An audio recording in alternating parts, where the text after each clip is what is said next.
এবারও জেল মুক্তি হলো না বাংলাদেশের সন্ন্যাসী চিন্ময় কৃষ্ণের।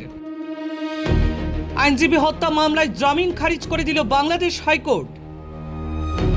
চট্টগ্রামের নিম্ন আদালতে মামলার সাক্ষ্য গ্রহণ প্রক্রিয়া চলায় হাইকোর্ট জামিন খারিজের সিদ্ধান্ত নিয়েছে। অসুস্থতার বিষয়েও আদালতে তুলে ধরেন আইনজীবীরা। ঘটনাকে ঘিরে বাংলাদেশ ও ভারত জুড়ে তৈরি হয়েছে ব্যাপক আলোচনা। বাংলাদেশের বহু আলোচিত সন্ন্যাসী চিন্ময় কৃষ্ণকে ঘিরে ফের বড় আপডেট। এবারও মিলল না স্বস্তি। আইনজীবী হত্যা মামলায় তার জামিনের আবেদন খারিজ করে দিল বাংলাদেশ হাইকোর্ট। এই ঘটনাকে কেন্দ্র করে আবারও চর্চায় উঠে এসেছে চট্টগ্রামের সেই বহুল আলোচিত মামলার প্রসঙ্গটি। পাশাপাশি আদালতে চিন্ময় কৃষ্ণের শারীরিক অবস্থার বিষয়ও তুলে ধরেন তার আইনজীবীরা। অন্যদিকে আরও কয়েকটি মামলার শুনানির দিকেও নজর রয়েছে সকলেরই। সন্ন্যাসী চিন্ময় কৃষ্ণের আইনজীবী অপূর্ব ভট্টাচার্য বলেন, যেহেতু এই মামলায় নিম্ন আদালত সাক্ষ্য গ্রহণ প্রক্রিয়া চলেছে, তাই হাইকোর্টে জামিনের আবেদন খারিজ করা হয়েছে। উল্লেখ্য, আইনজীবী হত্যা মামলায় এখনও জেলের ভেতরেই রয়েছেন তিনি।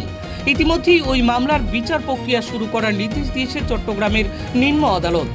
বিচারপতি কে এম জাহিদ সওয়ার ও বিচারপতি শেখ আবু তাহেরের দুই বিচারপতির বেঞ্চে জামিনের মামলার শুনানি ছিল। আইনজীবী অপূর্ব জানান, আইনজীবী হত্যা মামলায় জামিনের আবেদন খারিজ হলেও অন্য 4টি মামলায় জামিনের শুনানি হবে আজ। এদিকে আদালতে জামিনের সপক্ষে চিন্ময় কৃষ্ণের অসুস্থতার কথাও তুলে ধরা হয়।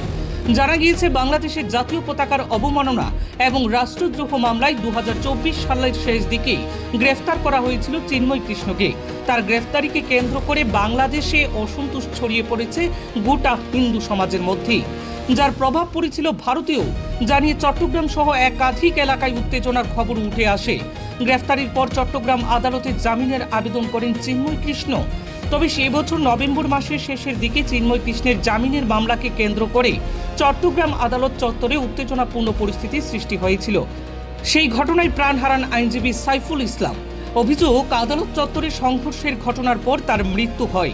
সেই অভিযোগের ভিত্তিতে আইনজীবী হত্যা মামলায় চিন্ময় কৃষ্ণকে গ্রেফতার করতে চেয়ে আবেদন জানিয়েছিলেন তদন্তকারীরা। আবেদন মঞ্জুর হওয়ার পরই তাকে গ্রেফতার করা হয়। তবে এটাও জেনে রাখা দরকার, একা চিন্ময় কৃষ্ণকেই নয়, এই মামলায় আরও বেশ কয়েকজনকেও গ্রেফতার করেছে বাংলাদেশ পুলিশ।